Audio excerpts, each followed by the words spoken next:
Alam nyo mga idol, wala naman talagang pakialam or wala namang may paki sa'yo sa mga ginagawa mo. Kahit na ilang oras, ilang buwan, ilang taon ka pa na nag-overthink sa sarili mo dahil iniisip mo kung ano yung iniisip ng iba. Wala silang ilang paki sa'yo, walang pakialam ang mga tao sa'yo. So kahit na nag-overthink ka, baka i-judge ka nila, what if baka pumalpak ka sa mga desisyon mo sa buhay. So lagi nakadepende sa ibang tao yung mga iniisip mo. Laging nakadepende sa ibang tao, opinion ng iba yung mga desisyon mo sa buhay. Huwag mong gagawin yun, idol.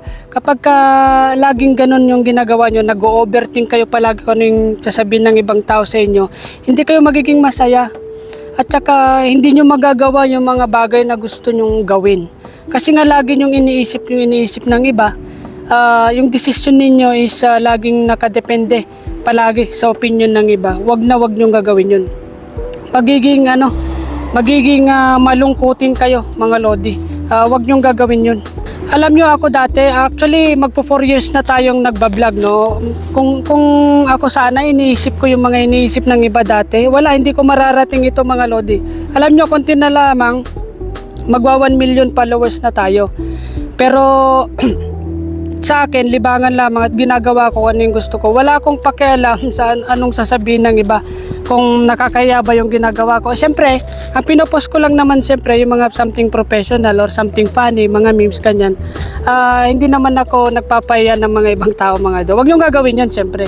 So, yung mga vlogs ninyo is yung something sa sarili nyo lang.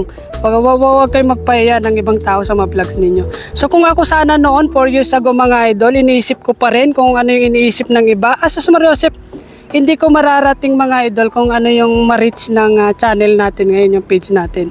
So, i-re-rate kaya ako sinasabi ito mga idol dahil napakarami pong sa atin na ang mga buhay nila ay nakadepende palagi sa opinion ng iba. Takot sila na makriticize ng iba.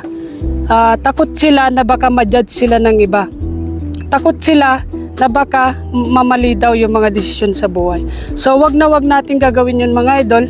Bawat tao, bawat isa sa atin ay may sariling mga kagalingan sa buhay. May sarili-sarili tayong kahinaan sa buhay. Aminin natin yung mga kahinaan natin. Nagkakamali rin tayo minsan, pero over time ini-improve natin yung mga sarili natin mga idol. Okay lang naman na magkamali. Okay lang yan mga idol. Kung i-bash ka nila or may masabi sila sa'yo, okay lang yan. Wag mo silang pansinin. Ituloy mo lang yung sa tingin mo ay magpapaunlad sa'yo. Saan ka ba masaya mga idol? Yun ang gawin mo. So inuulit ko, kung saan ka masaya, yun ang gawin mo mga idol. Hanggat wala ka namang napakan na tao, wala kang naagrabyado, masaya ka sa ginagawa mo, ituloy mo lang yan. So wag kang makinig sa mga opinion ng iba. Isipin mo, mga matatandang tao na hanggang ngayon iniisip pa kung ano iniisip ng iba. Asus Mariosep, walang improvement yun mga idol. Maniwala ka sa akin, magagawa mo, walang imposible sa'yo. Kung tuloy-tuloy mo lang yan, wag mong itigil. At alam mo, kung may mangyari sa'yo or mag-failure ka, hindi ka naman matutulungan ng mga taong mga idol, mga naglalike nagpupuso sa mga comments mo or nag-appreciate sa'yo. Wala yan, hindi ka tutulungan yan mga idol. Wag mong isipin yan, yung mga pinapakain mo habang pag umuwi ka from vacation, mga ganyan, mga pinapasikatan mong kapitbahay. Pag nag-hirap ka, hindi ka tutulungan yan mga idol, maniwala ka sa akin.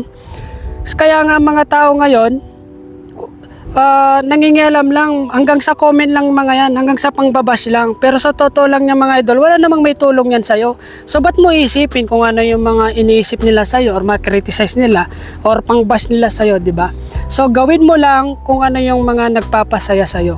So yun lamang yung mga advice na naman natin mga idol.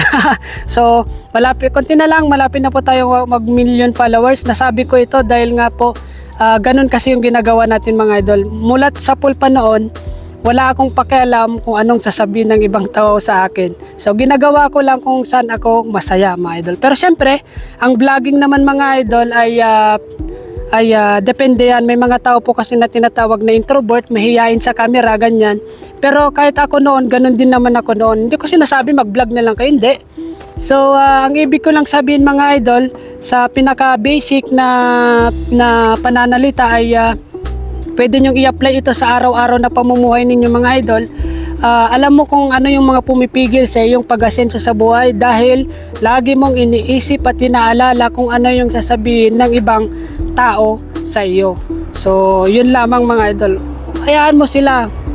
Wala silang paki sa'yo, wala ka rin paki sa kanila mga idol. So, yun lamang boss.